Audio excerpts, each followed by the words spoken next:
Hi everyone, happy Wednesday. Today, Irene and I want to talk about the new paid prenatal leave amendment, which goes into effect as of January 1st, 2025. And this amendment talks about that we have a paid prenatal personal leave that could be used by pregnant employees for healthcare services, testing, and procedures that relate to their pregnancy. And this leave does not appear to be an accrued benefit, and it must be immediately available to employees in its entirety at the time they're hired. So the 20 hours of paid leave can be taken in hourly increments. And per this amendment, the employees are to receive compensation for paid prenatal personal leave at the employee's regular rate of pay or the applicable minimum wage, whichever is greater. And the amendment also provides that the unused paid prenatal personal leave is not a benefit that needs to be paid out when the employee is terminated, resigned, or left the employment. And I would like to ask Irene to give us a little more information about this.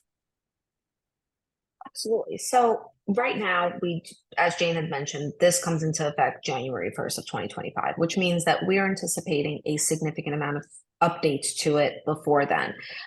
That's pretty typical that we receive just, we'll call it a snapshot of what the law is going to be ultimately. And then they start to build on the law as well, they being the state.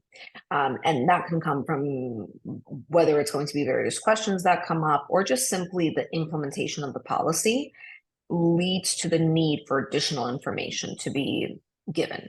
And so at least what I wanted to mention right now, and we're going to touch base on this as before January again, just to follow up, but I just wanted to differentiate this from sick leave.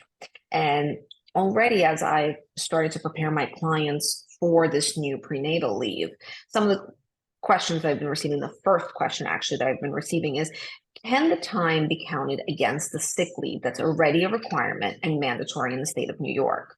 And the thing is that immediately we already know it cannot. This is actually in addition to the New York Sick Safe Leave law, where depending on the size of the employer, it's either up to 40 hours or up to 56. 56 if you're an employer with more than 100 employees, or up to 40 if you're 1 to 100, so 99 employees. And so this is just going to be a very, very important differentiating point on that as well.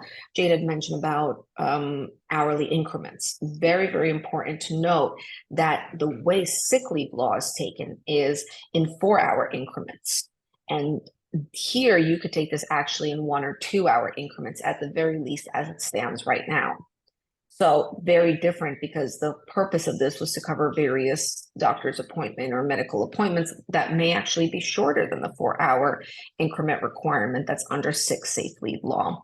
And so we're going to see this as a separate policy. The second question that I'm receiving from my clients is, in preparation, do we take the sick leave policy we have and add on to it and add this paid prenatal leave to it? Right now, my recommendation and my response is, let's make it a separate policy. And the reason I'm saying this is because we're anticipating updates and changes. We're anticipating building on the sick safe leave law. So because of that, we want to separate them so we can easily add on to it, but also they're very, very different. And we don't want in one document on one policy to have, even like on the hour increments, even to have a discrepancy there where it could be a cause for confusion. So right now, my recommendation is we separate them. Of course, we'll see if they play together closer down the line, then we'll be able to put them together. But right now, I'd like them separated and definitely differentiated from that sick leave law, so there's no confusion and both are being given as well. But of course, we'll keep everyone updated as we receive any updates on the paid prenatal leave in anticipation of it taking effect on January 1st. And if there are any questions, as always, please feel free to reach out to us.